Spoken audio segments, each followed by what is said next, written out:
नमस्कार दोस्तों, मेरे चैनल पूजा की ज़ुबानी में आप सभी का हार्दिक अभिनंदन है। आशा करती हूँ कि मेरे सभी श्रोतागण स्वस्थ होंगे और खुश होंगे। मालती जोशी की कहानियों की सीरीज़ में आज जो सबसे पहला कहानी मैं लेकर आई हूँ उसका नाम है तुम मेरी राखो लाज हरी। प्रतीक्षा कुछ ज़्यादा ही लंबी हो चली थी। बरामदे में बैठे सब लोग ऊँघने से लगे थे।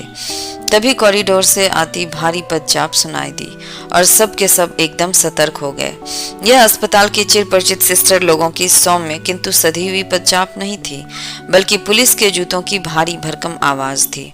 पुलिस का वह सिपाही हमारे सामने से गुजरता हुआ बाहर निकल गया।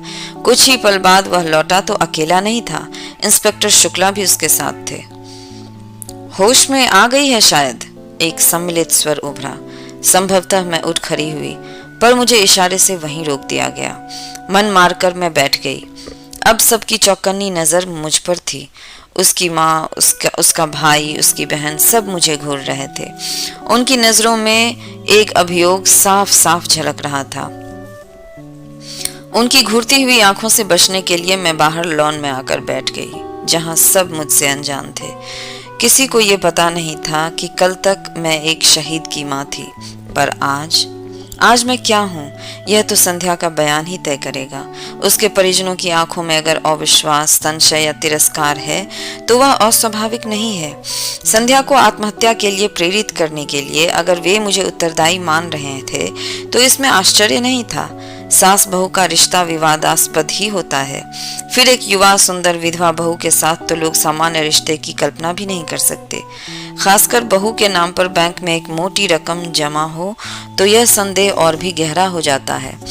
ऐसी बहू के प्रत्याहरण का मोह शायद बहुतेरी सासों को होता होगा, पर मुझे विश्वास था कि संध्या मुझ पर यह तोहमत तो नहीं लगाएगी। इतना बड़ा झूठ वह बोल ही नहीं सकती। लेकिन अगर वह सच बोल गई तो तब उसका शर्म मैं कैसे झेल पाऊंगी। उस सच से तो कोई भी झूठ बेहतर है। मैं तो परमात्मा से प्रतिक्षण यही मना रही हूँ कि भले वह मुझे कटघरे में खड़ा कर दे, पर सच ना बोले। कल सुबह से मैं यहाँ अस्पताल में बैठी हूँ।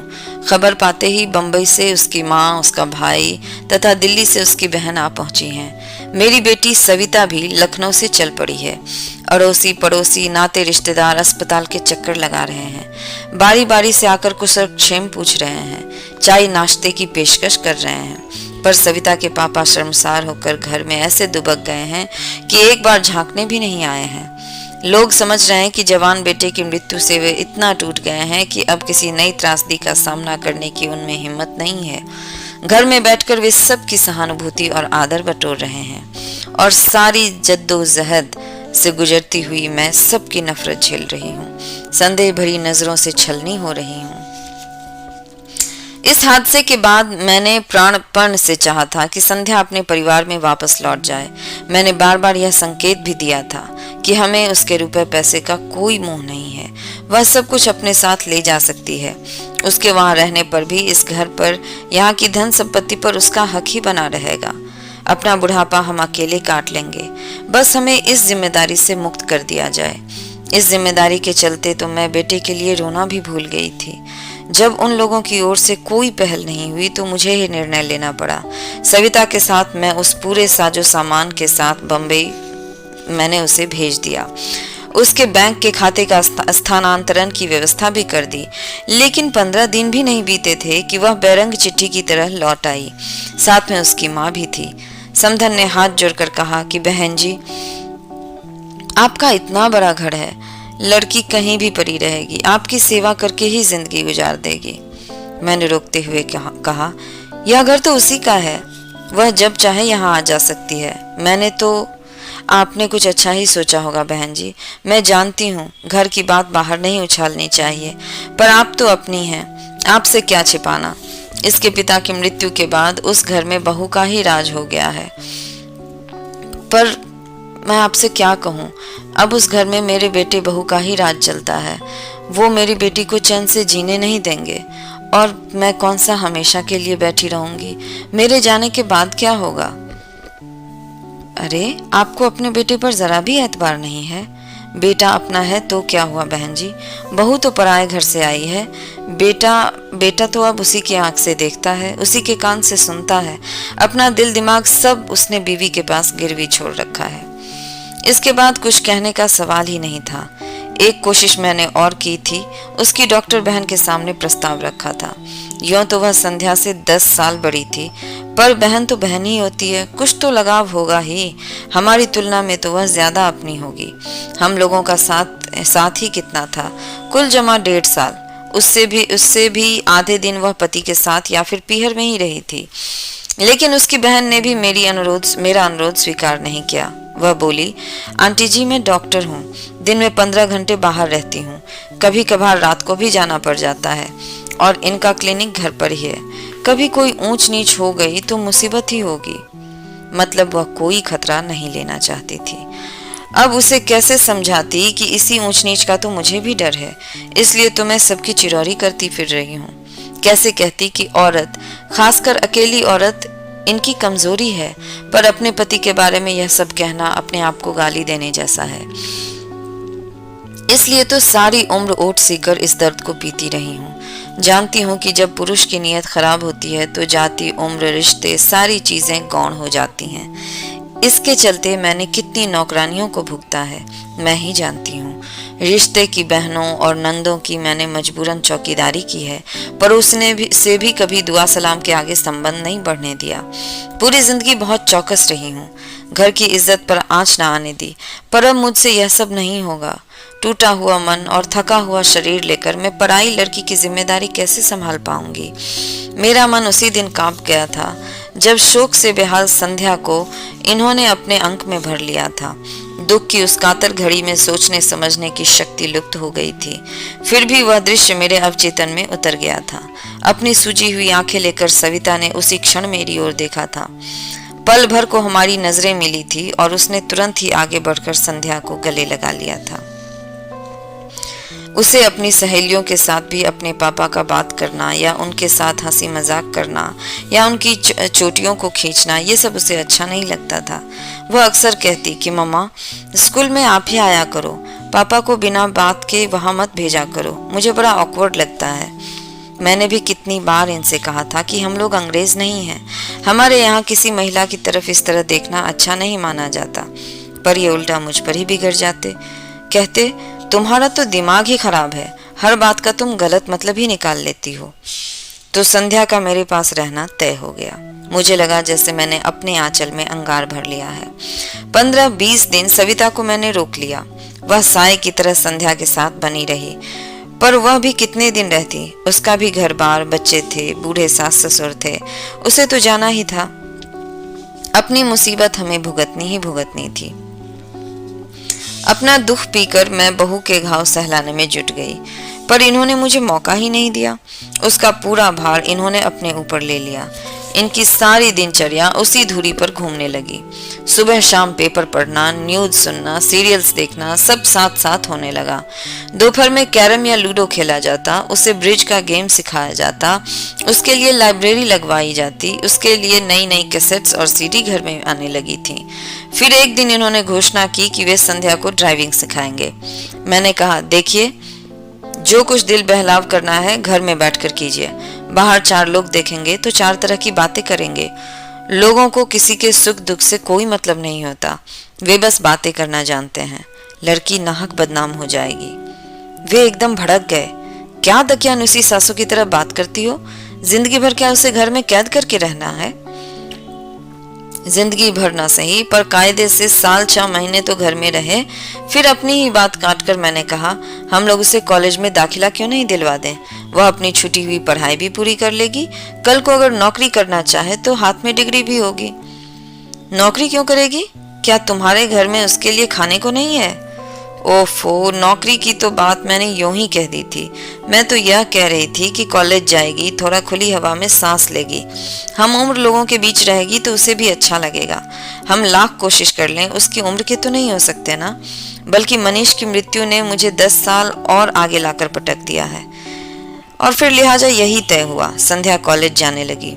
उसे एमए इंग्लिश में दाखिला मिल गया। शाम को 5 से 6 तक एक कंप्यूटर क्लास ज्वाइन कर लिया उसने। दोनों जगह उसे ले जाने और ले आने का जिम्मा इन्होंने ले लिया। मैं कहती, उसे एक स्कूटी ले दो ना, इस उम्र में यह बेगार आप कब तक ढोएंगे।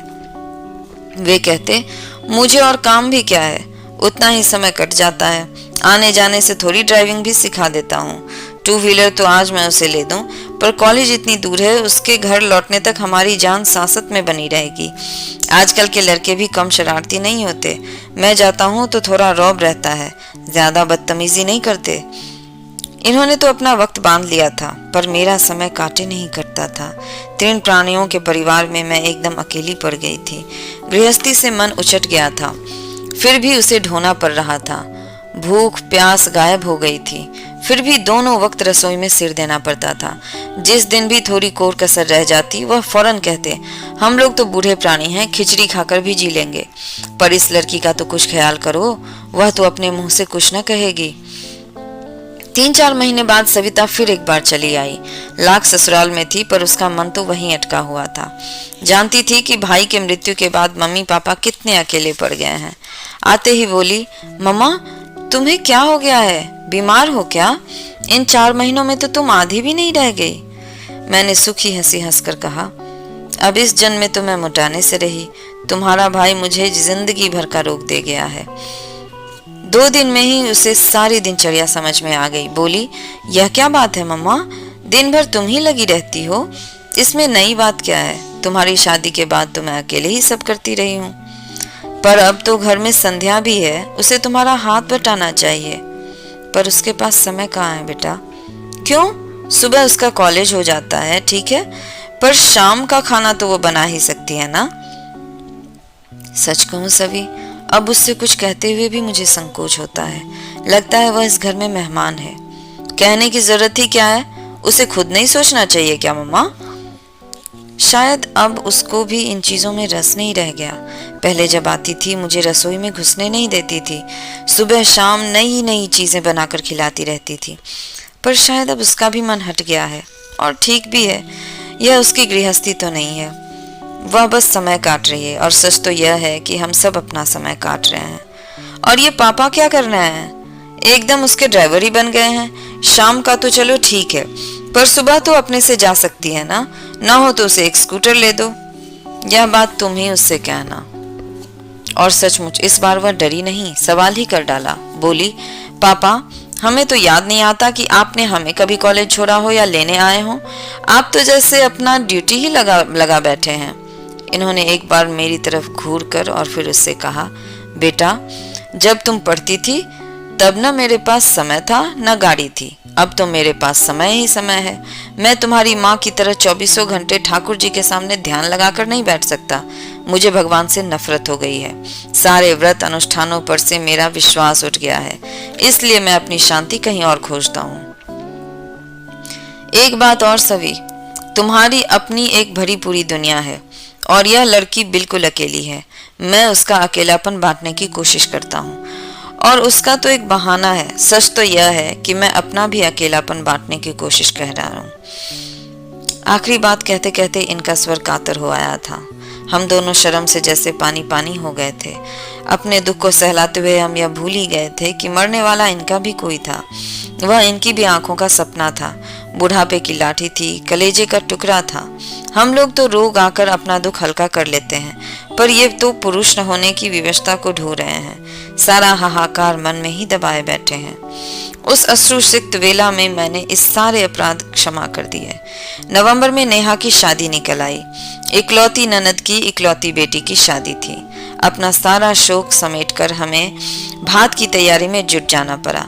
जब पहली बार खरीदारी के लिए निकली तो लगा जैसे युगों बाद घर की चार दीवारी से बाहर आई हूँ।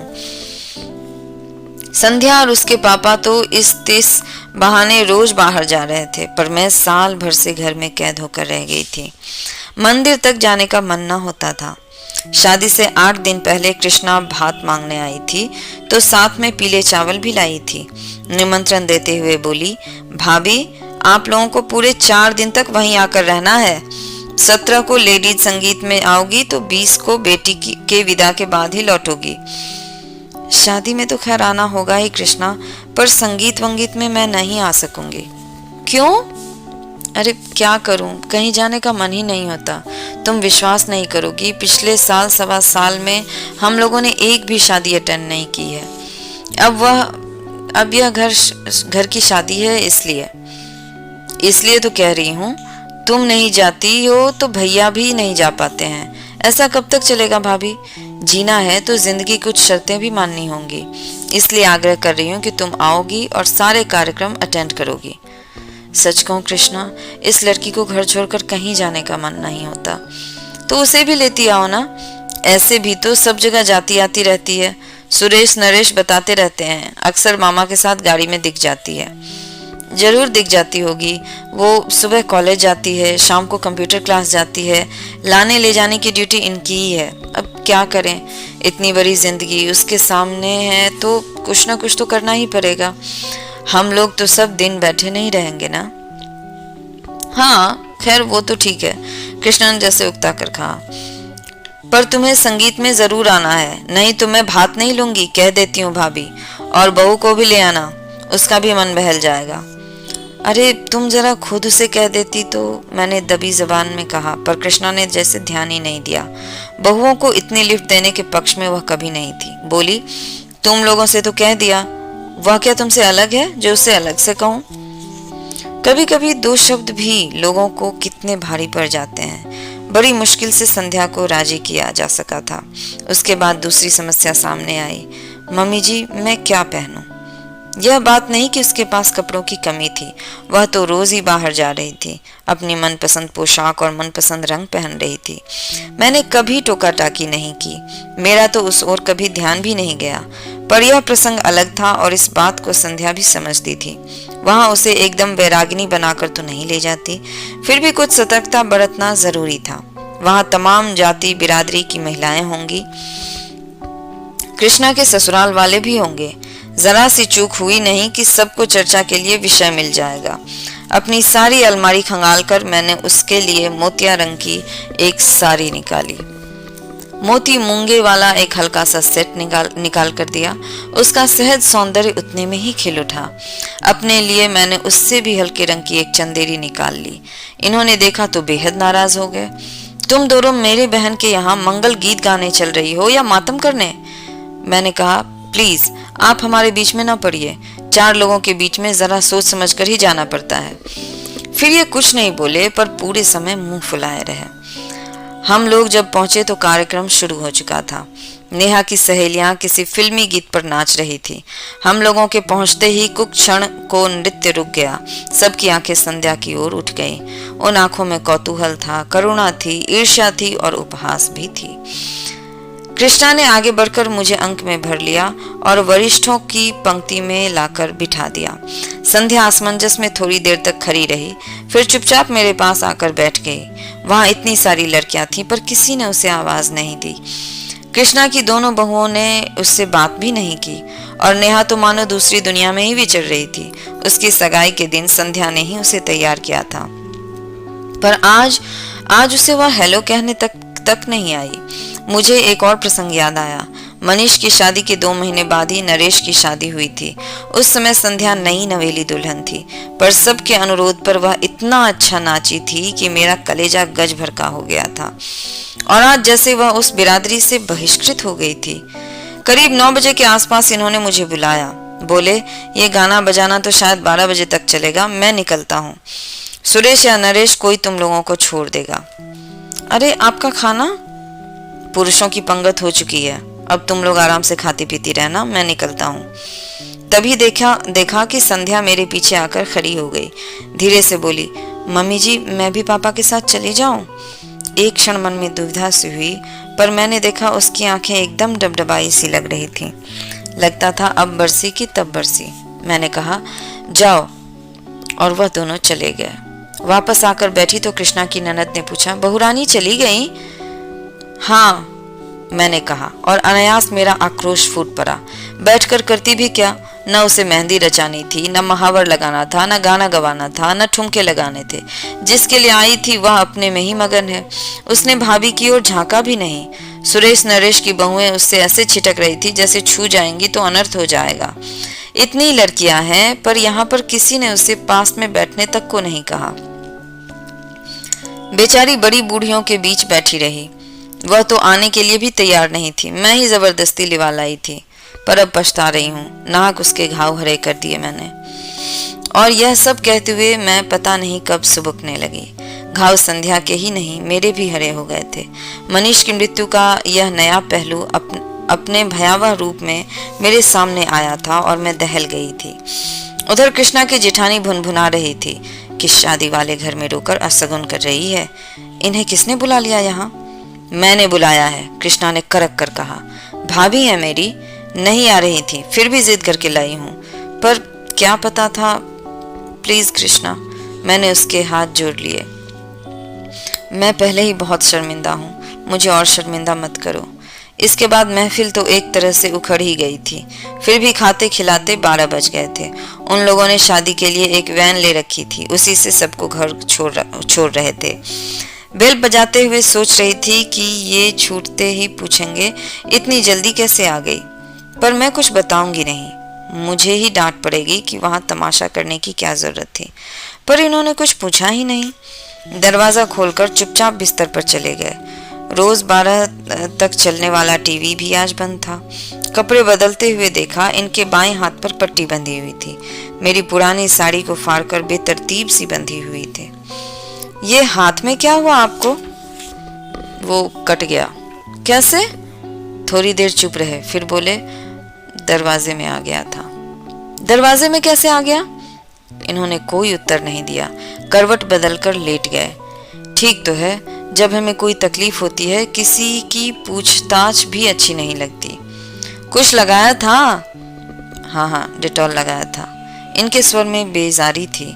बाथरूम जाते हुए देखा, खून के छींटों की एक कतार सी थी। वॉश बेसिन में भी छींटे थे, शायद पानी की धार के नीचे हाथ रखा होगा। फिर कुछ पूछने का मन नहीं हुआ, पर इनकी नाराजगी के डर से चुप रही। बाल्टी में साबुन घोलकर मैंने पूरे फर्श पर पोंछा सा लगा दिया। पोंछा लगाते हुए अचानक याद आया कि संध्या सो गई क्या? पता नहीं, उसने कुछ खाया भी या नहीं, वहां से तो वैसे ही चली आई थी। पता नहीं, तुम ही पूछ लो। मुझे आश्चर्य हुआ। और दिन तो मुझसे ज्यादा इन्हें उसकी फिक्र रहती थी। उसकी सुख सुविधा का ध्यान मुझसे ज्यादा तो ये रखते थे। कई बार तो इन्हें इस बात पर भी ऐतराज हो जाता था कि मैं इतना ज्यादा इनसे पूछती क्यों हूँ। मैंने दोबारा इनसे कुछ पूछना ठीक नहीं समझा। खुद ही उसके कमरे में चली गई। दरवाजा बंद था। संध्या सो गई क्या? मैंने आवाज लगाई, पर शब्द जैसे मेरे मुंह में ही जम गए। संध्या के दरवाजे के पास भी खून की बूंदें थीं, जो हमारे कमरे तक चली आई थी। मेरा माथा ठनका, पर मैं कुछ नहीं बोली। चुपचाप एक बाल्टी उठा लाई और पोंछना शुरू कर दिया। उसी समय फोन की घंटी बजी। ये कुछ क्षण मेरी प्रतीक्षा करते रहे, फिर उठा लिया। आवाज दी, कृष्णा का फोन है तुम्हारे लिए। अच्छा कह दो, सुबह बात कर लूंगी। जानती थी इतनी रात गए उसी का फोन होगा। शाम को जो कुछ हुआ उसकी सफाई देनी होगी। उस समय वह बात कितनी बड़ी लग रही थी, पर यह अब यहाँ जो कुछ हुआ उसके मुकाबले में वह कितनी छोटी और अर्थहीन लग उठी थी। इतनी रात को फोन किया है तो कोई जरूर बात होगी ही, बात कर लो ना। कहते हुए यह कॉर्डलेस लेकर बाहर आ गए, पर वहीं ठिठक गए। बाल्टी पर दोनों हाथ रखकर मैं उन्हें औपलक देखती रही। एक क्षण को हमारी आंखें मिली और वे कमरे में चुपचाप लौट गए। अपना काम खत्म करके मैंने गेट पर बाहर के दरवाजे पर ताला डाल सारी बत्तियां बुझाई और पलंग पर आकर बैठ गई। सोने का तो मन नहीं हो रहा था, बस पलंग की पाटी पर सिर टिकाए बैठी रही। बड़ी देर बाद वह अंधेरा मुखरित हुआ। शब्द मेरे कानों से टकराए, पर अर्थ कहीं खो गए। आप कुछ कह रहे थे? मैं यह कह रहा था कि मैं तो केवल उसे सांत्वना देने का प्रयास कर रहा था। वह बहुत अपसेट लग रही थी, इसलिए दिलासा देने की कोशिश कर रहा था। उसने पता नहीं क्या सोचा, एकदम गलत अर्थ ही निकाल लिया। आप यह सब मुझे क्यों बता रहे हैं? मैंने तो कुछ कहा भी नहीं और ना ही आपसे कुछ पूछा है। अभी बाहर तुमने जिस तरह मेरी ओर देखा था, उसके बाद क्या कुछ कहना शेष रह जाता है? क्या तुम्हारी आंखों की भाषा मैं पढ़ नहीं सकता? शायद इन्हें भी किसी किस्म की दिलासा चाहिए थी, पर मेरा मन ही नहीं हुआ। चुपचाप पीठ फेरकर मैं लेट गई। भीतर एक अंधर सा उठ रहा था। प्रश्नों के बवंडर उठ रहे थे। सांत्वना देने उसके दरवाजे तक जाने की जरूरत थी। ऐसा आपने क्यों किया? आपके मुंह पर उसने दरवाजा क्यों बंद किया? ऐसी आक्रामक तो वह कभी नहीं थी। ऐसे कई सारे प्रश्न मेरे मन में उमड़ रहे थे। और आप कह रहे हैं कि उसने गलत सोच लिया? इस बचकाने विधान को मैं कैसे मान लूं? कोई भी औरत इस मामले में गलती नहीं कर सकती। छोटी बच्ची भी स्पर्श की भाषा को खूब समझती है, फिर चाहे वह स्पर्श नौकर का हो, दोस्त का हो, सहकर्मी का हो। औरत इसे परखने में कभी गलती नहीं करती। ईश्वर ने स्त्री को यह अद्भुत सहज ज्ञान प्रदान किया है। भीड़ की धका पेल में भी वह स्पर्श को अलग अलग परिभाषित कर सकती है। और ये कह रहे हैं कि उसने गलत सोच लिया। खैर, ईश्वर करे ऐसा ही हो। उस रात मैं मना रही थी कि वह यहीं ठहर जाए, इस रात की सुबह कभी ना हो और मुझे संध्या का सामना भी ना करना पड़े। पर अपना चाहा सब कहाँ होता है। घड़ी के कांटों के साथ रात धीरे धीरे सरकती रही। रोज की तरह सुबह की किरणों ने दरवाजे पर दस्तक दी। उन किरणों के साथ दूध वाला, कचरे वाला, काम वाली, नल सभी ने अपनी आमद दर्ज की। मजबूरन उठना ही पड़ा। संध्या का कमरा बंद था। मैंने राहत की सांस ली और किचन की ओर बढ़ गई। चाय बनाकर इन्होंने जगाया। चेहरा काफी उतरा हुआ लग रहा था। यह अपराध बोध था या दर्द? वैसे हाथ भी काफी सूजा सा लग रहा था। रात भर जरूर परेशान रहे होंगे और कोई वक्त होता तो इतनी हाय तौबा मचाते, न खुद सोते न सोने देते। पर इस बार तो मुझे पता ही नहीं चला। 8 बजे कृष्णा का फोन आया। वह मुझसे बात करने को व्यग्र थी, पर मैंने मौका ही नहीं दिया। कृष्णा, अच्छा हुआ तुमने फोन कर लिया। मैं बस अभी ही करने वाली थी। तुम्हारे यहाँ कार्यक्रम कितने बजे है? तुम्हारा ही कार्यक्रम है भाभी, जब तुम आओ हो जाएगा। तो 9:30-10 तक ठीक रहेगा ना? ऐसा करो, सुरेश नरेश किसी को भी भेज दो। तुम्हारे भैया के हाथ में चोट आ गई है, ये ड्राइव नहीं कर पाएंगे। और तुम तो जानती हो रिक्शा के लिए भी यहाँ कितनी दूर जाना पड़ता है। पर इनसे कहा, आप तैयार हो जाइए, 9:30 बजे हम लोग चलेंगे। मेरा जाना क्या बहुत जरूरी है? इनका स्वर बहुत थका हुआ था। कैसी बातें करते हैं? हाजिरी तो लगानी ही पड़ेगी। बाकी सब मैं संभाल लूंगी। लौटते समय डॉक्टर के यहाँ भी होते हुए हम आ जाएंगे। संध्या का कमरा अब भी बंद था। फिर मैंने ही सारा सामान जमाना शुरू किया। पिछली 2 शादियों के मुकाबले मैंने इस बार दिल खोल कर खर्च किया था। मन में एक ही बात थी कि अब किसके लिए जोड़ना है। संध्या के पास तो सरकार का और समाज का दिया हुआ बहुत है। जिंदगी आराम से कट जाएगी। वैसे भी उसका MA पूरा होते ना होते हम लोग उसकी शादी की सोच रहे थे। हम ही लोग कन्यादान भी करेंगे। भाई नहीं रहा तो क्या हुआ, सविता के लिए एक बहन तो होगी ही। सविता की याद आते ही मन उदास हो गया। आज मैं कृष्णा के लिए इतना कुछ कर रही हूँ। कल को सविता के बच्चों की शादी होगी तो कौन खड़ा होगा?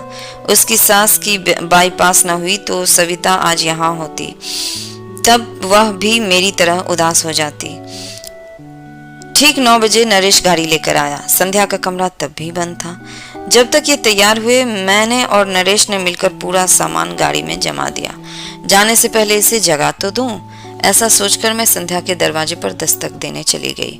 2-4 आवाजें भी दी, पर कोई जवाब नहीं आया। क्या बात है, इतनी देर तक तो कभी सोती नहीं है। पहली बार मुझे थोड़ी सी चिंता हुई। नरेश, कल रात वहीं से लौटकर कमरे में जो गई है तो बाहर ही नहीं निकली। कहीं तबीयत तो खराब नहीं हो गई? नरेश का चेहरा फक पड़ गया। अजीजी के स्वर में बोला, मामी जी, कुछ ऐसी वैसी बात हो गई तो प्लीज हमारा नाम मत लीजिएगा। मम्मी बता रही थी कि कल कुछ लफड़ा हो गया था।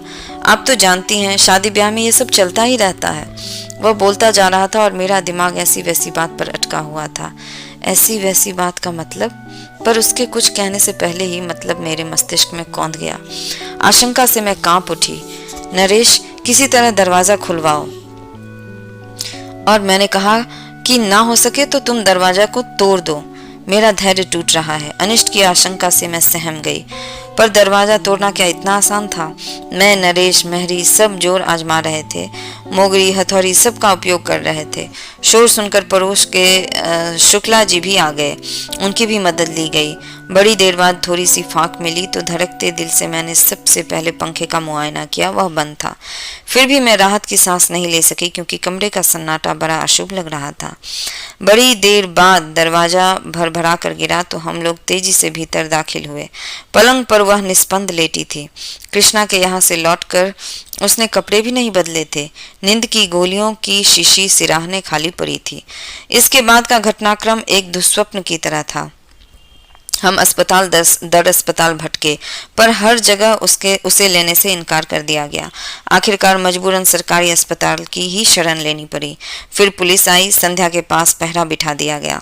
सबके बयान हुए। अड़ोसी पड़ोसियों से, रिश्तेदारों से, उसके सहपाठियों से पूछताछ हुई।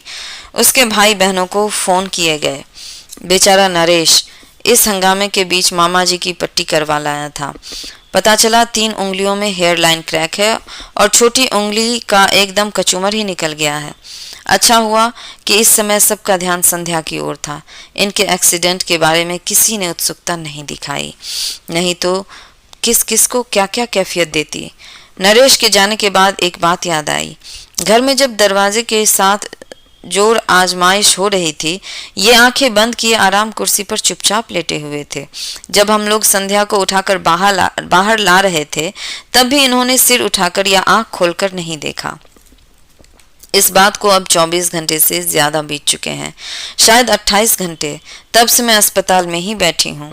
इतनी देर तक मैं ईश्वर से लगातार संध्या के जीवन की भीख मांग रही थी, और अब जबकि वह होश में आ गई है, मैं मना रही हूँ कि वह भले ही मुझे कटघरे में खड़ा कर दे, पर सच न बताए। मुझे जेल की सलाखों के पीछे रहना मंजूर है, पर इस उम्र में मैं यह शर्म बर्दाश्त नहीं कर पाऊंगी। आंटी जी, आंटी जी। मैं अपने विचारों में इस कदर खोई थी कि इस आवाज को पहचानने में मैं थोड़ा सा समय लगा बैठी। सिर उठाकर देखा, संध्या की बहन खड़ी थी। आप यहाँ बैठी हैं और आपके लिए हमने पूरा अस्पताल छान मारा। उसका स्वर एकदम शांत था और मैंने गौर किया कि चेहरा भी तनाव रहित था। फिर भी मैंने डरते डरते पूछा, संध्या कैसी है? वो अब खतरे से बाहर है, पर कमजोरी तो अभी रहेगी ना। चलिए, आपको बहुत याद कर रही है। मैंने उठना चाहा, पर पांव जैसे जम से गए थे। उसी ने सहारा देकर उठाया। चलते समय भी उसने मेरा हाथ नहीं छोड़ा। आप लोग उस दिन किसी शादी में गए थे क्या? चलते हुए उसने पूछा। हाँ हाँ, क्यों? मेरा गला सूखने लगा था। वो बता रही थी कि मनीष की मृत्यु के बाद पहली बार ऐसे फंक्शन में गई थी, इसलिए उस माहौल को वो बर्दाश्त नहीं कर सकी। संध्या ही क्यों, साल भर से हम लोग भी किसी शादी में नहीं गए थे, पर यह घर का मामला था, जाना पड़ा। वही तो, आप दोनों की बड़ी तारीफ कर रही थी। कह रही थी कि आप लोगों ने कभी उसे ऐसा महसूस ही नहीं होने दिया कि वो विधवा है, इसलिए वह भी इस सच को भूल सी गई थी। पर शादी में जब इस सच का सामना करना पड़ा तो उसे धक्का लगा। वो सह नहीं पाई। यो तो कहिए कि समय से इलाज हो गया, वरना। ईश्वर तेरा लाख लाख शुक्र है, मैंने दोनों हाथ जोड़ कर कहा। मेरे हाथ कांप रहे थे, आवाज लरज रही थी, पैर जवाब दे रहे थे। 2 दिनों की भूख, प्यास, अनिद्रा और दुश्चिंता सब एकदम मुझ पर हावी हो गए थे। 2 कदम चलना मेरे लिए दूभर हो रहा था। लड़खड़ा कर मैं वहीं एक बेंच पर धम से बैठ गई। मुंह से बस इतना ही निकला, थैंक यू संध्या। और इसी तरह की कहानियाँ मालती जोशी की होती हैं। ये सबसे पहली कहानी मैं आपके पास लेकर आई हूँ। आशा करती हूँ आप सबको अच्छा लगा होगा, और अभी तक मेरे चैनल पर बने रहने के लिए आप सबका बहुत बहुत आभार। जाने से पहले चैनल को लाइक करिए, सब्सक्राइब करिए और इसे ज़्यादा से ज़्यादा शेयर करिए। आप सब मुझे बहुत ही हौसला देते हैं और इस सब के लिए मैं आप सबका तहे दिल से शुक्रिया करना चाहती हूँ। आप सबका बहुत बहुत शुक्रिया।